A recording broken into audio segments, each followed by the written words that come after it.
All right. Thank you, everybody, and welcome to another episode of the Healthy Project podcast. I got a special guest in the building, not new to me, but new to you. This is like I said before, it's like a Healthways reunion, man. I got Micah, is it Massey, right? Yep. In the building. Hey, man, great to see you. How you doing? I'm doing pretty good, man. It's been a long time. Can't believe it. Yeah, I mean, it's definitely been like seven years or Yes, so. yes, it has. It really it has. So, Crazy to think. I know you're not in the health realm anymore, data analyst at Amazon, right? But you have a very, your experience in the health and wellness is crazy. So before we begin, just to let the people know, can kind of tell us a little bit about your background, and just kind of fill us in how things are going. Yeah. So, yeah, thanks for having me on. It's always nice to be able to catch up with former colleagues. But, I have a background in health and fitness. I graduated in 2006 with a bachelor's in health science. Went right into a hospital setting, being a diet tech for about 3.5 years. Moved on to being a health educator for WebMD online, and then moved over to Healthways where me and Corey met, and really drove into more of a weight management program side and partnering with Johns Hopkins, having that opportunity to provide not just weight loss, but weight management and creating lifestyle changes, which is always nice to help people.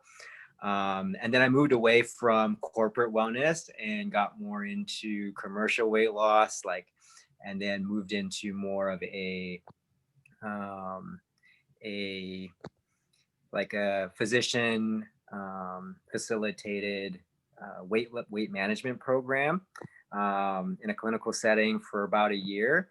So I've had like a mix bag of things that I've done in the health industry over a course of 11 years.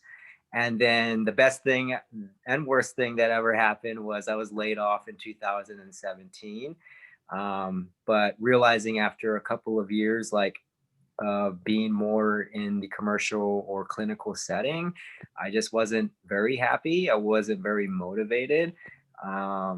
For one reason or another. And so I was laid off, but it gave me an opportunity to flex on the things that I enjoy doing, which is helping people.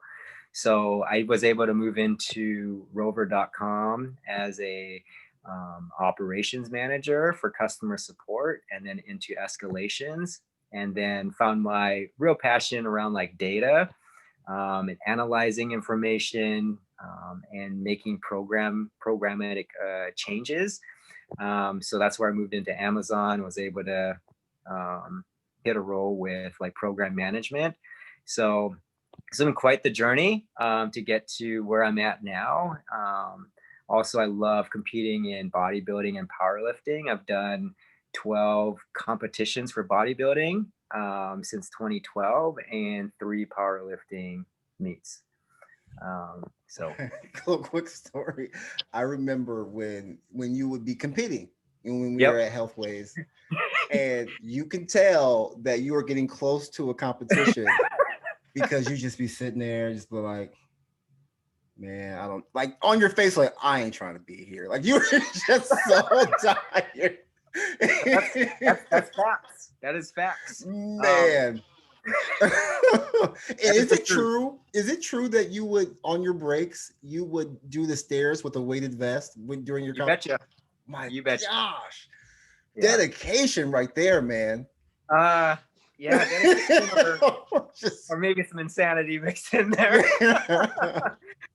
Right. No, I did some. I've done some unique, crazy things to get ready for competitions. I think every season you learn more, right? And you try to Right. implement something different to become more sustainable, so that you can actually do this for a lifetime versus I'm just going to do this for a couple years and then be done with it. So Right. And that's a great kind of segue into the topic at hand, right? Diet culture. And I know the culture of dieting and bodybuilding. Great, I've never done bodybuilding before, but you can kind of see this: you bulk up, then you cut weight, and then for competitions, it gets extreme because you're getting to extreme, body fat percentages. Um, and when I was doing, because when I was at Healthways, I was really into to strongman, right? So Yep. I was doing strongman, and even as a health professional, coaches need coaches. So like I didn't understand, strongman, and when I got into it, I didn't know what to do. And a Mhm. strongman competitor tells me, I ask him, I go, hey, how do you prepare for a strongman competition? Like, Mhm. how should I train? And he goes, eat everything and lift heavy stuff. And I'm like, bet. I'm like, okay, like say no more. And so we had this barbecue joint in the office where I worked, and I Mhm. I was eating everything. I ballooned to 288 pounds at my heaviest. Now, mind you, I was strong. Like I was strong. Like Yep. I was, but in hindsight, like it was a very, very poor way of going, because once I stopped Mhm.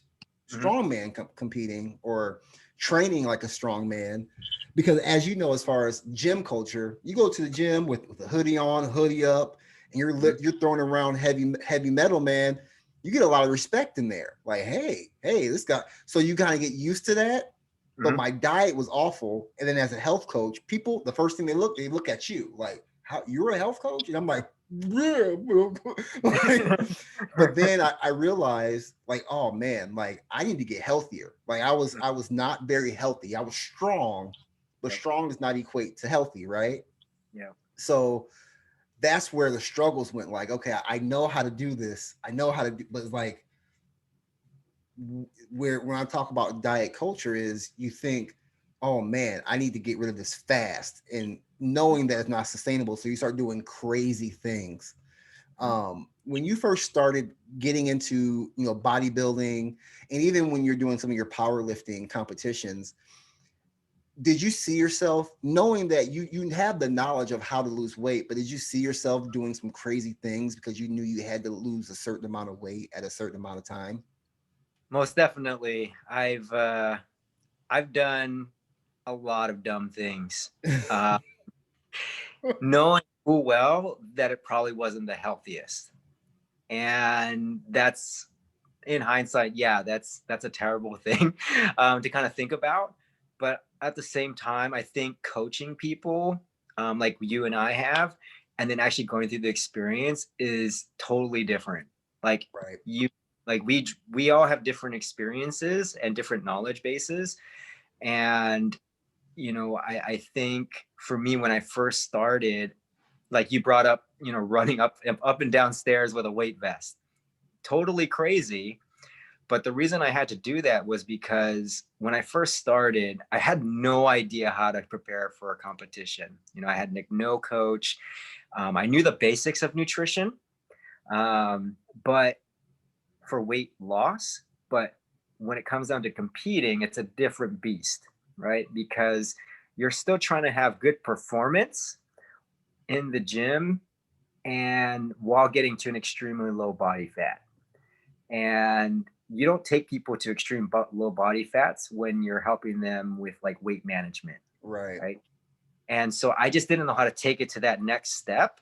And so I'd go through these phases where I'm like, oh, you know what? I only need 12 weeks. I'll just like guesstimate. Like, I need 12 weeks to prepare for a show that everybody's going to be as lean as possible. I only need 12 weeks to do this. And that's why I had to squeeze in so many extremes of I need to do cardio in the morning when I first get up, fasted. I need to do cardio in the evening. I need to go to bed like absolutely starving. I need to I need to go to the gym twice a day. I need to eat a certain way, like as clean or in quotes as possible. Clean. Right. And it just becomes very unsustainable because you go through these extremes for 1 or 2 days of looking supposedly your best on a stage. And then what happens after is you feel terrible because you should be like the happiest on stage, right? Because you've accomplished this great goal, but at the same time, you're just feeling like absolutely terrible because of all the things you had to do to get there, all the extremes. So, Right. and the thing about competing is a lot of times people don't think about the post competing. So what happens after you get off the stage?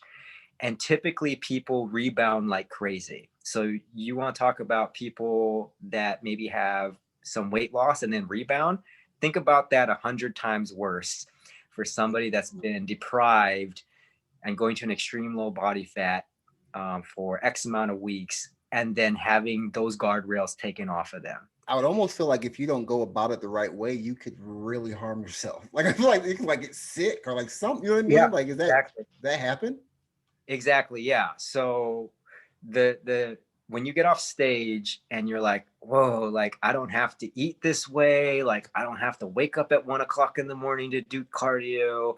Um, and if you don't know or you don't have somebody by you that actually tells you like this is how you should probably get off of your diet and transition into real life again, um, your hormones are at extremely terrible levels or low levels, like your thyroid, Right. your testosterone, your, everything that manages your internal health is kind of degraded over the course of that prep. And the thing about it is that I would eat and just not have a trigger to stop. Like there would be Mm, no feeling full at all. And then you go through these phases of psychological feeling like, oh, I don't, like, you just feel terrible about yourself. Like you're like, why am I cheat? Like, why am I eating all these things when I know I'm not hungry? But you just can't stop. And so you go through this like really like this psychological warfare with yourself after a prep, um, and it gets worse the more extreme you go, right? So um, and so the first couple of preps, that's what would happen is I would be like 140 some odd pounds by the time I'm done with a prep. And then I would spike all the way back up to like 165, 170 in a matter of a couple of weeks. oh my gosh. And the thing is, people don't realize that just because you've gained the weight back doesn't mean that your hormone levels have caught up Mm, yet. And one of the scariest things that I did was in my 2017 prep, I did 3 competitions. So I did a 36-week prep. I was 180, I want to say 82 pounds or so, and I got down to 136 pounds. Um, and throughout the course of that prep, I went from regular tracking my macronutrients, my carbs, fats, and proteins, to 12 weeks out for my first show. I started doing keto, and to continue the weight loss, and not feel like I'm always hungry with having such a low amount of carbs if I just stayed on the macro tracking. hmm And doing twice a day cardio sessions, hit and just regular cardio, and then a training session at the gym 5 days a week. Um, and and then so I got down to 136. The 2 days prior to my third competition, I got a blood test because I wanted to see like hormonally how am I doing after Right. 36 weeks of diet. I wish I would have got them pre-prep, but during this prep, I had the most access to technology. So my, I had like access to a breathalyzer, so I could see how my resting metabolic rate was. Oh, Uh, very cool. yeah, yeah. So I had access to that. I could do it whenever I wanted, and it actually tells you if you're in keto or not, if you're using fat or carbs or glucose as a energy source. So while I was in keto, I was on that machine all the time. I tracked my ketones, my blood ketones. I tracked when I had carbs. I would track how fast it would take for me to get from 100 glucose down to like back into normal ranges. Like I was measuring a ton of things during this competition prep, and then I got my blood work where I would test my thyroid, my testosterone, all the regular biometrics. But when I got those results back, it scared the bejesus out of me, Really? because never did I ever take blood work during a prep. And mind you, I've already at this point. I already competed in like 8 shows, so why wouldn't I have? And so, um, but it opened up my eyes, because basically all my numbers showed that I shouldn't really be alive. Because Really? yeah, my testosterone levels were at pre-adolescent levels. My thyroid was basically in the red. My even like you're supposed to have like a certain amount of estrogen as a guy. Like there was like nothing. Like I had like really low levels of You depleted everything. everything. Yeah, I depleted everything. The only thing that was like promising was because of all the cardio I did, and I lost extreme weight of body fat, was my HDLs. My HDLs were like insane, and I was eating a lot of fat on keto, so I was like almost like 100 HDLs. Oh, Um, nice. but that was the only Oh, good thing out of my lab report, and it scared the bejesus out of me, because I'm like, is it really worth it to compete? Like, right. am I really getting what I want out of this? Now, granted, like I look good, and like keto, I actually felt really good on it, but internally, it showed a different picture. Yeah, it was a totally different picture. Yeah. Right. So that transition. So you had that kind of revelation, like, oh, this is not great. Was it hard to transition into maybe looking at food differently after that? Yeah. So having access to a lot of data points in a prep is fantastic, but I love information and data, but I get consumed in it, and it actually stresses me out Mm, uh, as well at the same time. So how I had to look at getting out of that, I had to reach out to like a couple people. I reached out to my coach first. I was like, look, my labs are terrible. There is no way that I can continue prepping. And he agreed, obviously. Like, he was like, yeah, right. those are awful. We need to get you off of your diet. I also reached out to one of my good friends, Moji, and he's been competing in natural bodybuilding for like, I can't even pinpoint when he started, but he's, lifetime natural athlete. He's actually competed in the Olympics.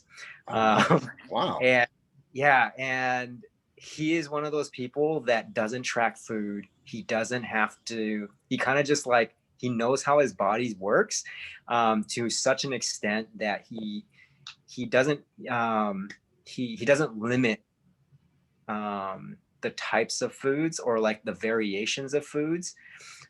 He knows what works for him, and that's like inspiring to me, to be like, I need to go back to basics, because prior to competing, I didn't have these like food, I don't say addictions, but more like I was so food focused Right.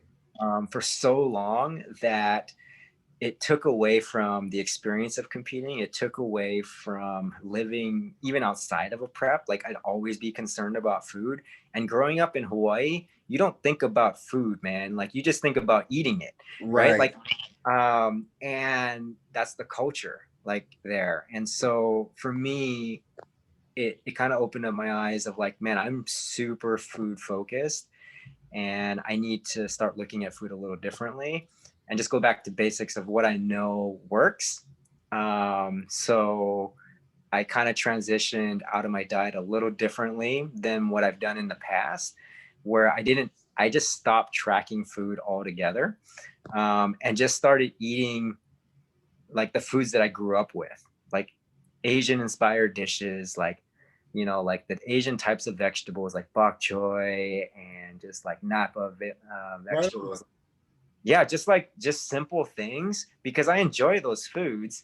It's just that I looked at food so differently. Like I only looked at food as that has 60 grams of carbs, that has X amount of protein, that's going to give me a Right. combination X amount of fat. I never looked at, I just didn't look at food as food anymore, you know, and I had to kind of revert back to pre-competition thinking. Yeah, I feel like just even with people I see today, Micah, is like I have somebody in my office and they have this preconceived idea of what I'm going to tell them to eat, right? The Mhm. good foods and the bad foods.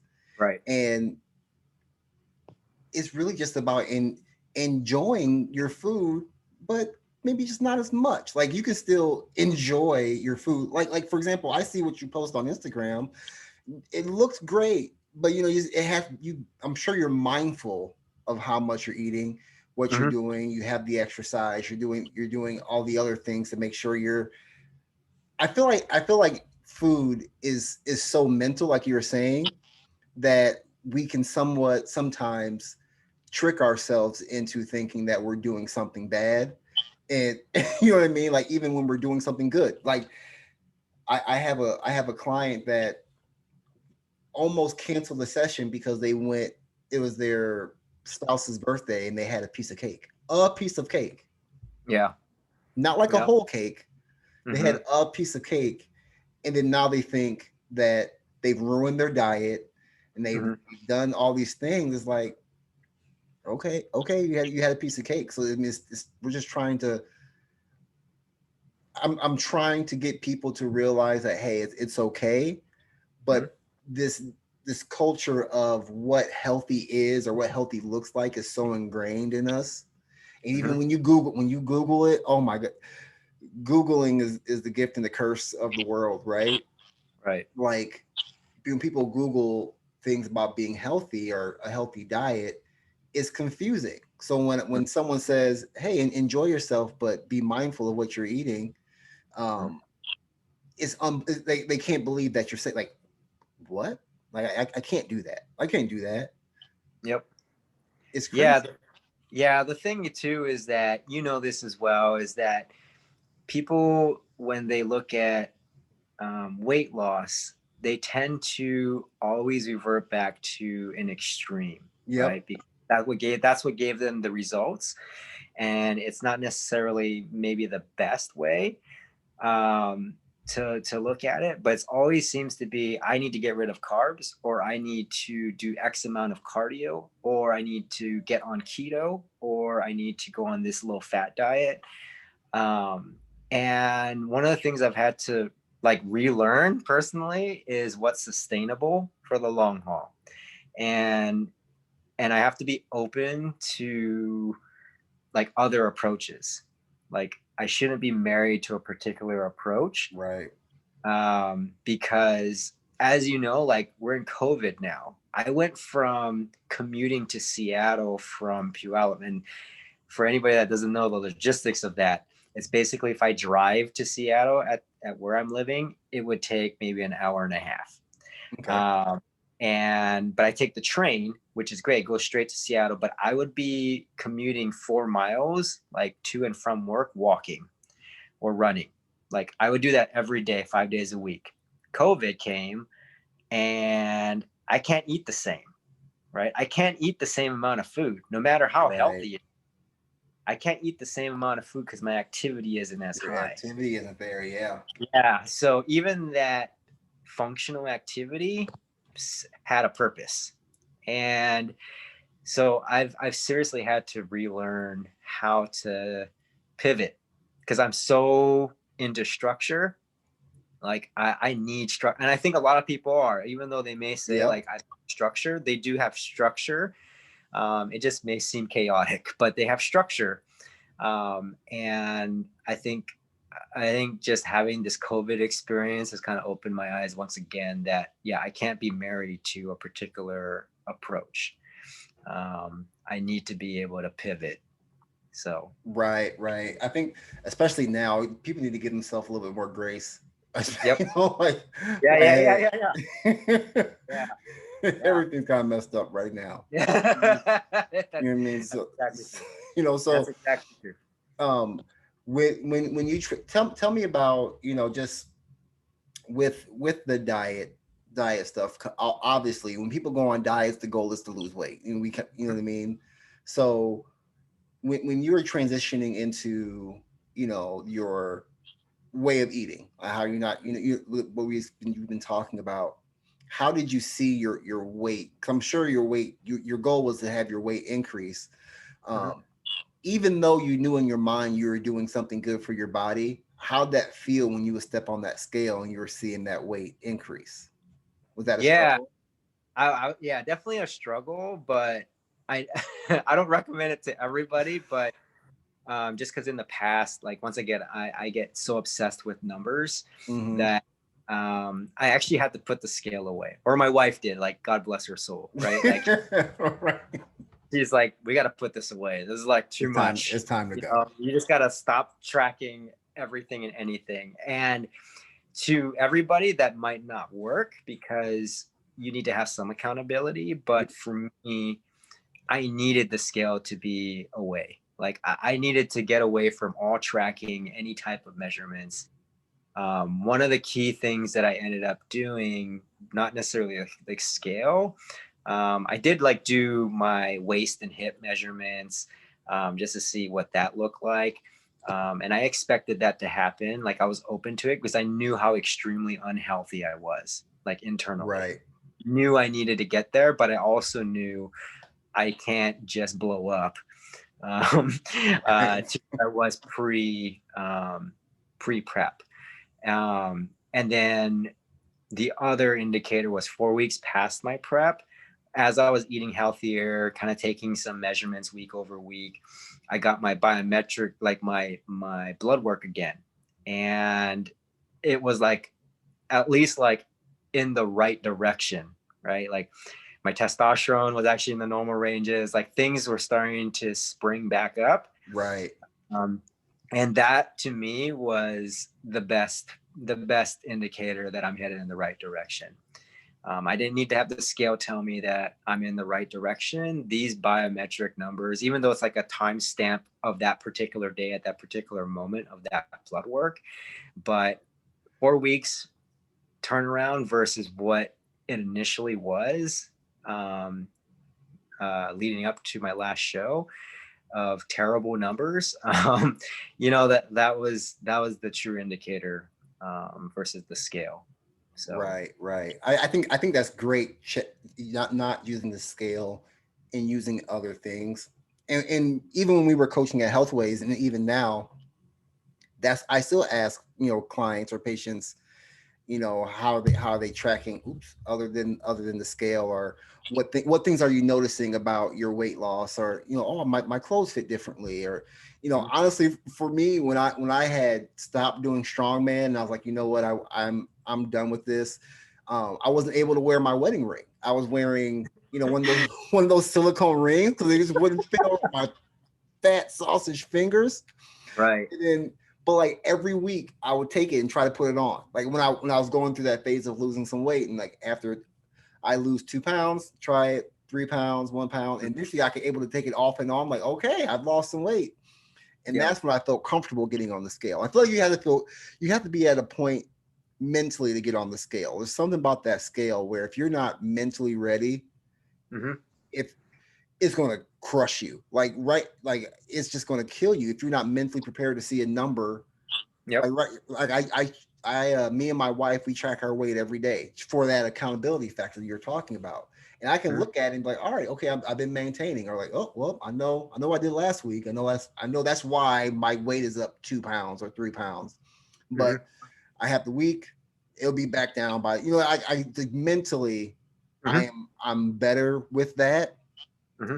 Do you feel like uh it took you a while to mentally get there to really stop looking at the scale as data, and then just looking at it as, okay, this is what my weight is, this is how I'm bettering myself? Yeah, it definitely took a while, man. Because yeah, I would say like So last time I competed was 2019, and in the summer, and then yeah, I still took away the scale for like the first couple of weeks and months, and then I started getting on it. I think I've gotten into a rhythm where I kind of just accept it, and I'm like, okay, here's my weight. I know that I'm getting stronger in the gym. I know I'm eating X amount more food. Um, I'm okay with this. Like, I think I've just had to come to more of a realization that yeah, it's not necessarily the determinant of my success. I have other goals, so I think that helps. Right. So that's been helpful. Right. So just to kind of put you on back into that health ways manager spot real quick. So so for those who are listening, who are health educators or health coaches, um, at some point they may have a client that looks at their diet or looks at the scale or has some mental block to their weight loss, to their weight loss goals or how they're going about doing it. If you were coaching a health coach or a health educator and helping them improve their skills with that type of client, what is something that a new health coach can learn, or what can they do to better assist that client that is struggling with um, maybe not taking a shortcut? Yeah. Um, to be completely fair, I think one of the first things anybody should learn when they're talking about somebody in their past relationships with food is taking the time to understand that relationship with food, or just weight loss in general. I think we tend to um, agree a lot with like, oh yeah, I mean that worked for you in the past, so possibly we can use some of those snippets and possibly like move forward with that. I think we jump to the conclusion really quickly on what success really looks like. Is it just the weight loss? Like, how did they feel? Like, how did they actually, what things could they do because of that weight loss? Like, I think just diving really deep into that person's history not only is going to give you more of an idea of how to start with them, but it's going to build that relationship from the get go. Like, this person actually cares because they're taking the time to understand my full history, or at least like the last 3, 4 years of how I've approached weight loss, how I think about myself and my body image, what I really want to accomplish through that. Was I able to accomplish that when I lost weight the last time? Or was I so food focused that yeah, it worked, but it was awful. Um, I Right. would I wouldn't want any part of adding in any part of awful into the next plan. I Uh, know. but I think that's the biggest thing is that this, that when you're limited on time to speak to somebody, you try to rush the process, and Yes. I think because of that constraint, that's why you have to be a little bit more pointed in how you have those conversations. Because once you have that rapport and once you have that big picture of like that history, man, it's going to save you so much more time because wow, like you're kind of stepping back into that old unhappy feeling when you lost weight the last time. Now you can quickly identify with them and be able to start addressing the root cause versus, oh, maybe you just need another week to figure that out. But it's more Right. so because we've had these initial conversations and this foundation. I know that you've had this particular issue. It sounds like something that we can like really focus on and you know put that back into the mix or the puzzle, right? So I think that's a huge part of it, is just getting that historical information from somebody. Yeah, man. It's funny you said that because you know, even now when I remember even at Healthways when I was meeting with people, and I'd ask them about, what kind of success they've had in the past, and they'd be talking about, I've lost a lot of weight with Weight Watchers, and they'd be talking about it, and then at first they were really excited, like, yeah, I lost a lot of weight. I use Weight Watchers, and then as we start talking, they were like, I hated going to the meetings, Mhm. and then you start hearing all the things they didn't like about it. Like it was never just like oh yeah, I loved keto, Right. or yeah, I loved Weight Watchers, or yeah, it was like, yeah, I loved it. I lost weight, but it felt like a job. Like I get that a lot. It felt like a job, or oh, I gotta go to the gym in the morning. Oh, like everything felt like a job during that process. So it was like, well, okay, at work, do you really want to do this? Do you really want to do this again? Exactly. Yeah, I think that's huge. Is that's generally what people will say is I had some weight loss success. Here's the things I really hated about it, and I gained all the weight back plus some. Yep. And I continue to revert back to that process. It's funny how people will revert back to something they truly hate, but it's because they had that success of weight loss that they think that's the only way. Um, Right. and so trying to break that pattern is super difficult, um, and it just takes time. But I honestly think like having those initial conversations, um, if you don't have them, it's going to make both your lives very hard. Yes. I So, agree. I agree. I mean, you got to get down to the reason, and building that rapport, is so crucial. And one of the most important things I think when you're coaching somebody is building rapport, because you can have all the experience or all the expertise. You can be the best motivational interviewing specialist mhm, professional ever, but if mhm, that patient or client does not trust you, it yep, means nothing. correct. It means It, nothing. that's exactly true. It's a yeah, it's a you have to not be afraid as a coach to go and dive deep, and have those difficult conversations. If you can't have those difficult conversations, you're not going to help that person. Mm-mm. Uh, and to be able to have those difficult conversations, you need to have that rapport, right? Like you've probably had like certain clients where that you can maybe not necessarily call them out on things, but more so you can open up that door. And because you know that it's not going to impact that relationship or insult them in any type of way, that it's out of a caring voice, Yep. that having that conversation while you're bringing it up. Because as a coach, I want you to be able to make progress. And this is the thing that's holding you back right now. And these are the steps that we can take to help move forward. And what are your thoughts on that? Like, I think as new coaches, it can be very hard. It's like you're treading water, or like Yep. stepping on your tiptoes so that you're like not causing thrash, but at the same time you're not helping them gain that footing. Yeah, So I was going to say 9 years ago, as a new wet behind the ears health coach, I may have thought that I should say something to a patient or a client. I would have never said it. You know what I mean? Because of that fear of making them feel bad, or getting into this combative argument and it not coming off correctly because I didn't know how to say it to them. All those things. Um, but now understanding, what they really appreciate that. If you have a good rapport with, so, and if you have a really good rapport, you can say some things to your patients or your clients, and they'll be like, "Yep, you're right.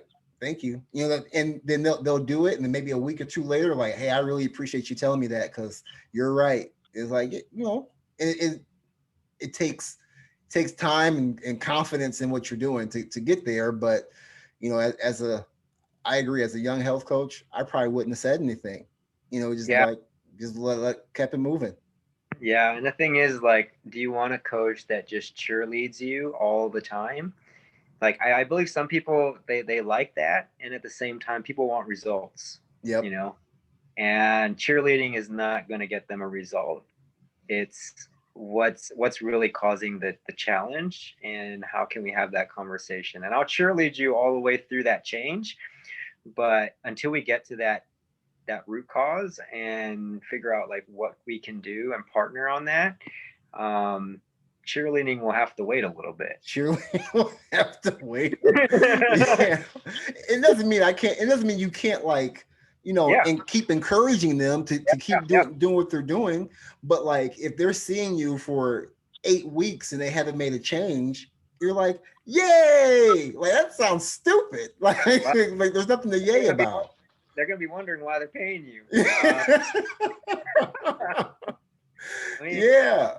good, it makes me feel pretty happy about it. I think if you can have somebody not feel good on the call per se, but if that can translate into their time away from you, that's the success, right? Right. Is Absolutely. they if they can think like, oh, you know what, like that conversation kind of sucked, like,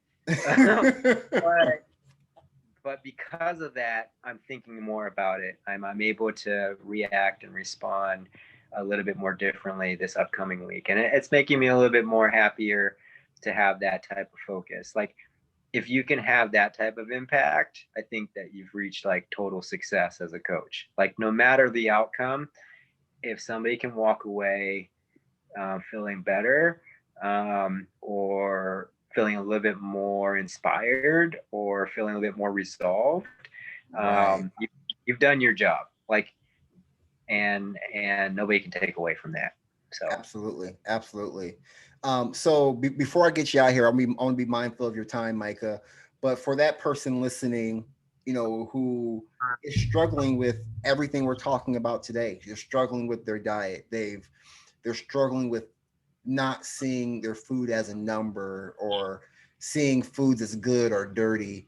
If you were coaching them or just having a conversation, what is one or two things they can do to start to really change their mindset of looking at their food differently? yeah, so that's a good question. I would say one of the first things that they can start doing is, before even thinking about approaching it differently, I would write it down. Like, what, where, what things have I already done in the past, and then a time in their life where they didn't feel so food focused, like where they weren't dieting, they weren't like trying to lose weight, like they were just eating. And I want them to think about or write it down, like, how did you feel when you were doing that, versus how you felt when you were doing those previous approaches. I think just for having those kind of the brainstorming sessions and writing it down will solidify, like, wow, like I've done quite a bit to my body. And there was a point where I didn't think about those things and I was pretty dang happy. I was able to do all the things that I enjoyed, but for some reason, something took a turn, and I did that. So I think that's number one. Is I think we live in such a fast-paced world that we don't take the time to look at what we've done in the past. Right. So so I think proactively you can do that before you even start. You know the saying, like, you can't move forward unless you know what you've done in the past. Is taking the time to write that out, and writing it out is huge, rather than thinking about it, because once you write it down on paper or write it in your laptop, it's there, Right. right? And it's there for you to always think about, always to reference, because once you start that journey again, you have something to reference. You're like, wow, like, this is where I was super happy, didn't have to worry about food, things were going wonderful, and then boom, this crap happened, and this is where I'm going moving forward. The second thing is, everybody needs help. Like you said it before, is that coaches need coaches. Yep. Um, and I think building up your support system and really identifying what that looks like for you personally, because everybody responds differently to support. People like the cheerleader. Some people are just like, just tell it to me straight, man. Or, they have certain levels of what support really means to them. And so what does a support look like, and who in your current like people around you that you can lean on and introduce that next, like, what you're planning on doing. So having that support system, but really identifying what that support looks like, just so that going into it that you're inviting these people into your goals and your dreams, but they know how to approach that support. Yeah, So. it's funny you said that about support. I actually shared it on LinkedIn. There was this research article that showed that people who had support lost, I forgot how much more weight, but a significant amount more weight than those who just followed um, an exercise or diet regimen. So those people who follow in compared to any other diet. So compared to just doing keto or Weight Watchers, those who did any of those diets plus exercise plus behavioral support lost way more weight. Mm-hmm. And that behavioral support is so important. It doesn't have to be a health coach, like you were saying. It could be anybody that's going to support you and challenge you and be there for you. Yep, exactly. My wife is not into competing. She just supports it. So I'm grateful.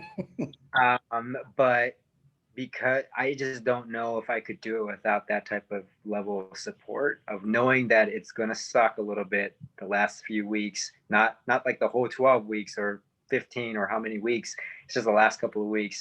So like having that support is critical. If there was any type of like, man, I can't wait till you're done competing, or like Right. that type of thing, like I don't think I could continue on. So yeah, it's such a huge component of being successful. So Awesome. Yeah, I agree. Well, Micah, hey, thank you again. So thank you again for everything you've been able to talk about today and for your time. If anybody's listening that wants to connect with you or ask you any more questions, where can they find you? oh man, I actually don't have all my handles. Don't worry about it. You can just send them to me and I'll put them in the, yeah. Not description. about that. Yeah. I'm like, oh yeah, who am I? No, yeah. You can just put like, yeah, I'll send you like my LinkedIn and my Instagram probably. So Awesome. Come don't be prepared, afraid. Micah. Don't be Gosh. afraid. Don't be afraid of my Instagram handle. What's wrong with the Instagram handle? I don't think there's Oh no, anything wrong with yeah, it. no, I think it's TMNT_fitness. But like, yeah, it's I don't know. People have weird handles, man. So like, Oh my God, yes, they do. it's not just my name, so don't be afraid. All right. Well, hey, again, Micah, thank you so much, and everyone, thank you for watching and listening to the Healthy Project podcast. I'll see you next time. All right, thanks, man. Yep.